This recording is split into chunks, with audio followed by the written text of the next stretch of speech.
सर्वप्रथम इस धरा को नमन करती हूँ। आम्बेकर जी और यहाँ उपस्थित तमाम लोगों ने मेरा नाम चुना। मैं ये सोच सोच कर अभिभूत हूँ। मैं किस्मत वाली हूँ कि आप लोगों के समक्ष हूँ, आप लोगों के सामने हूँ और अपने दिल की बात कह पा रही हूँ। वैसे तो बीच में वो स्क्रीन की छाया होती है, वो पर्दा होता है, आज वो पर्दा भी हट गया है, तो और ज़्यादा प्रसन्न हूँ कि आपकी आंखों में आंखें डालकर सच कह पाऊंगी। मैंने पूछा मुझे क्या कहना है, तो मुझे कहा गया बस कह दो। तो मैंने कहा कोई विषय है, तो कि जो आप चुन लो वो विषय है। तो मैंने चुन लिया वसुधा का कल्याण।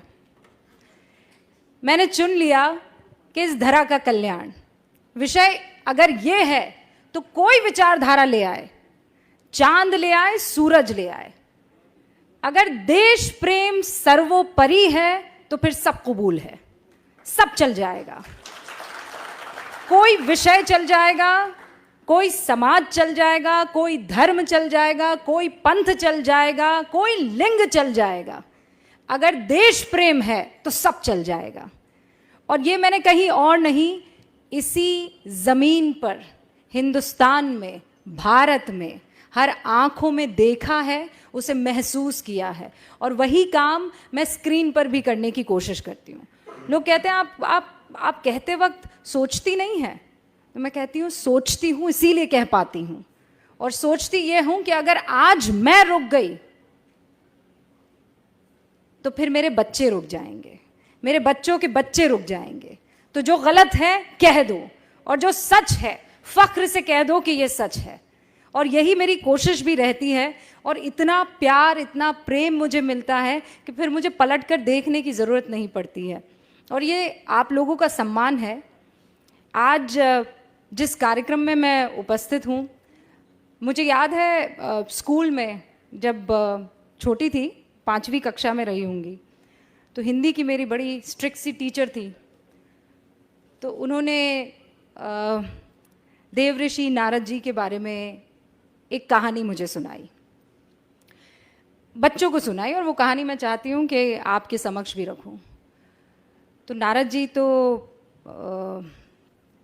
आज तो क्या वाईफाई है, क्या 5G है, क्या 4G है। नारद जी ने तो उसका इस्तेमाल बहुत पहले ही कर लिया था। प्लेन व्लेन की ज़रूरत नहीं थी, वो टेलीपोर्ट करते थे, तीनों लोकों में जाकर अपनी बात कहते थे।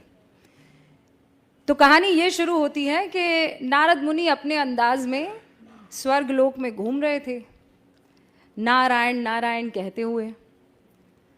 तो अचानक उनको कुछ सूझी, तो उन्होंने भगवान का रुख किया और भगवान से कहा,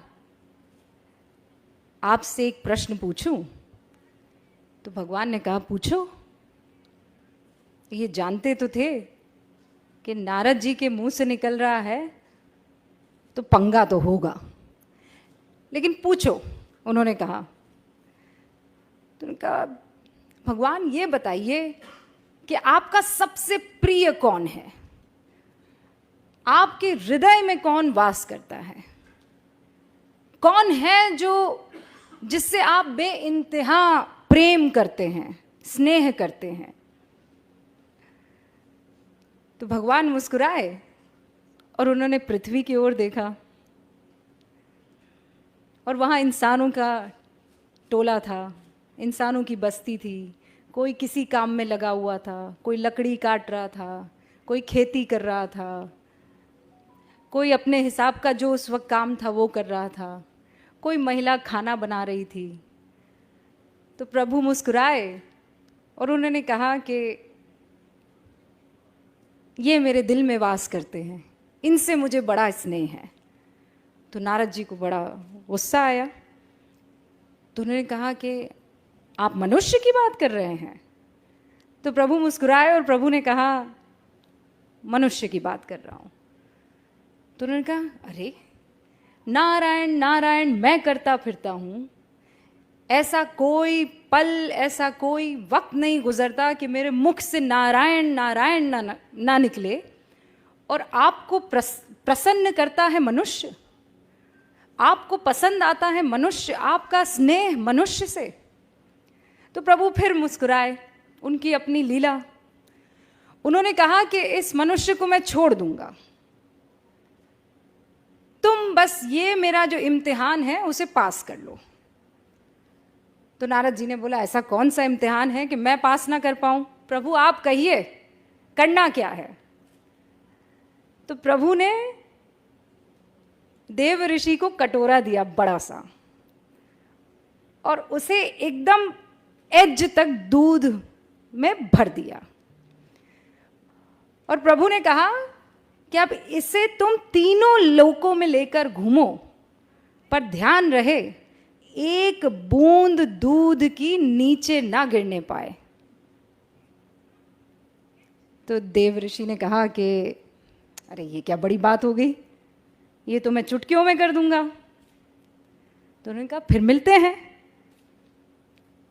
और नारद मुनि जी कटोरा थामे, दूध से भरा लबालब, तीनों लोकों का भ्रमण करके आ गए। प्रभु के सामने पहुंचे, प्रभु मुस्कुराए, कहा लौट आए? तो नारद जी ने तानी हुई भुओं के साथ कहा, प्रभु लौट आया, एक भी बूंद ना गिरी? तो उन्होंने कहा ना, एक भी बूंद किसी लोक में ना गिरी। कहा ये तो बहुत ही गजब हो गया, इस बीच तुम मेरा नाम लेना कैसे भूल गए? तो उन्होंने माथा पकड़ा, उन्होंने कहा प्रभु ये तो बड़ी गलती हो गई, मैं सोच रहा था कि दूध ना गिरने पाए, मेरा तो सारा ध्यान दूध के कटोरे पर था, नारायण तो मुख से निकला नहीं। तो प्रभु फिर मुस्कुराए और प्रभु ने कहा इसीलिए मुझे मनुष्य पसंद है। वो जिंदगी की हर तकलीफ से जूझता रहता है, वो हर मुश्किल से हर रोज गुजरता है, उसकी जिंदगी के कटोरे में परेशानियों का दूध लबालब है, लेकिन फिर भी वो मेरा नाम लेना नहीं भूलता है।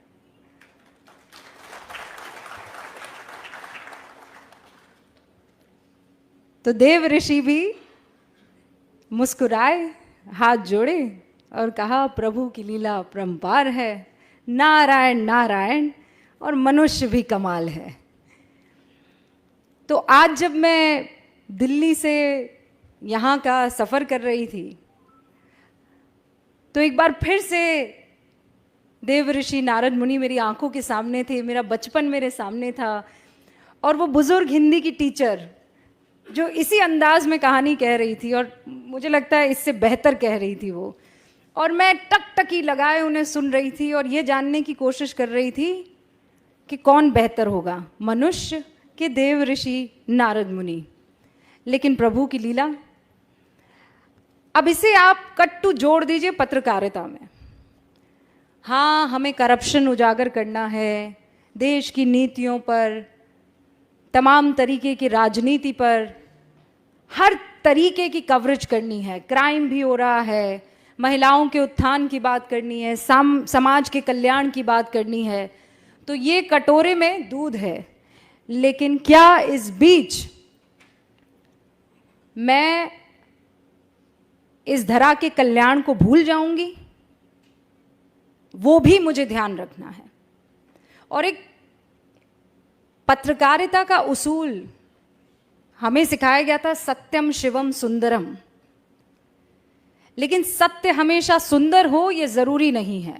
और जिस दिन मेरे पत्रकार बंधुओं ने ये समझ लिया, ये जान लिया कि सत्य कड़वा होता है और उसे पीना भी सीखो और उसे पिलाना भी सीखो। कई बार ये दुखी कर सकता है, लेकिन अगर सत्य को अपनाएंगे नहीं तो फिर आगे बढ़ नहीं पाएंगे। वो कहते हैं या तो आप इस तरफ आ जाती हैं या इस तरफ आ जाती हैं, कोई ग्रे एरिया भी छोड़ दीजिए। लेकिन जब आप धरा की बात करते हैं तो वहाँ कोई ग्रे एरिया छूटता नहीं है, फिर तो सच होता है या झूठ होता है। और हर बार आज के दौर में मैं ये महसूस करती हूँ, क्योंकि आप सभी लोग सोशल मीडिया पर होंगे आप कुछ लिख दीजिए, आपके ऊपर बौछार होने लगती है। प्यार कम होता है, नफरत की बौछार ज़्यादा होती है। तो क्या वो आपको कुछ कहने से रोक देगा? ये आपको तय करना है। क्या उन गालियों से आप सत्य सामने रखना छोड़ देंगे? ये आपको तय करना है। और मैं हमेशा अक्सर जहां जाती हूं ये कहती हूं कि मैं आइसक्रीम नहीं हूं कि जिसे देखकर, जिसे सुनकर हर कोई खुश हो जाए।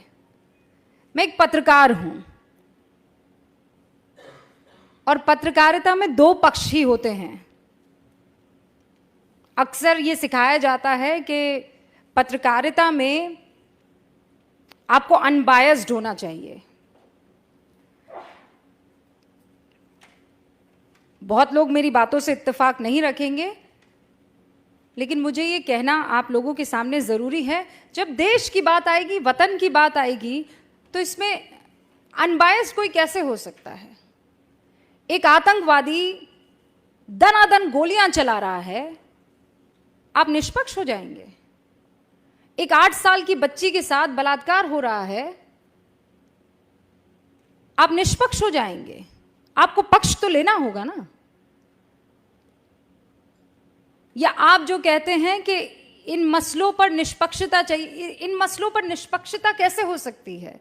जब वतन की, जब धरा की, जब लोकतंत्र की, जब हिंदुस्तान की, जब भारत की बात आती है, तो इसमें निष्पक्षता कैसे हो सकती है? कोई माई का लाल मुझे बता दे कि नहीं, निष्पक्षता के नाम पर वो हिंदुस्तान को एक तरफ कर देगा और वो दूसरी तरफ खड़ा हो जाएगा। तो ऐसे में अगर कोई कह दे कि आप निष्पक्ष नहीं हैं, तो मुझे कबूल है। अगर हिंदुस्तान के साथ खड़े रहना, उसके मूल्यों के साथ खड़े रहना, उसके लोकतंत्र के साथ खड़े रहना निष्पक्षता नहीं है, तो मुझे कबूल है। और उन तमाम पत्रकार बंधुओं से ये बात मैं बहुत साफ तौर पर कह देना चाहती हूं कि जिस दिन आप बेझिझक, बगैर किसी डर के, बेखौफ होकर अपनी बात रखने लगेंगे, तो फिर आपको तालियों की दरकार नहीं रहेंगी। फिर मुख से दुआएं ही निकलेंगी, आशीर्वाद ही निकलेगा। और फिर आपको ये नहीं सोचना पड़ेगा कि मैं जाऊंगा तो 4 लोग मेरे लिए तालियां बजाएंगे कि नहीं बजाएंगे। उन तालियों की दरकार मत रखिए। बाहर से लोग क्या कहते हैं वो मत सोचिए। ये सोचिए कि इस वक्त इस ज़मीन को किस चीज़ की ज़रूरत है। इस ज़मीन को निडरता की ज़रूरत है, इंस्पेक्शन की ज़रूरत है, आत्मचिंतन की और मंथन की ज़रूरत है। और फिर मैं कह रही हूँ, कोई विचारधारा हो ना, किसी को चांद पसंद है, कोई ना, किसी को सूरज पसंद है, कोई ना, पर है तो धरा ही के ना, है तो धरती ही के। और जब तक वो धरती में सम्मिलित है, वो चांद हो कि सूरज हो, वो हमारे हैं और हम उनके साथ खड़े हैं। अपनी बात को मैं यहीं विराम देती हूं, लेकिन इस उम्मीद के साथ कि मेरे जैसी उन तमाम आवाज़ों को आपका आशीर्वाद हमेशा मिलता रहेगा। और जब तक आपका आशीर्वाद रहेगा, जब तक हिंदुस्तान की जनता की आंखों में जो ऐसी चमक मैं देख पा रही हूँ, चमक रहेगी, हिंदुस्तान को विश्व गुरु बनने से फिर कोई नहीं रोक सकता है। एक बार फिर से आप सभी का बहुत बहुत शुक्रिया। और मुझे बहुत खुशी हुई आप सबके बीच में आकर अपनी बात रखने की। ऐसा लग रहा था जैसे मैं नहीं, दो मन आपस में बात कर रहे हो, दिल से दिल तक एक बात पहुंची हो। बहुत बहुत शुक्रिया आप सभी का।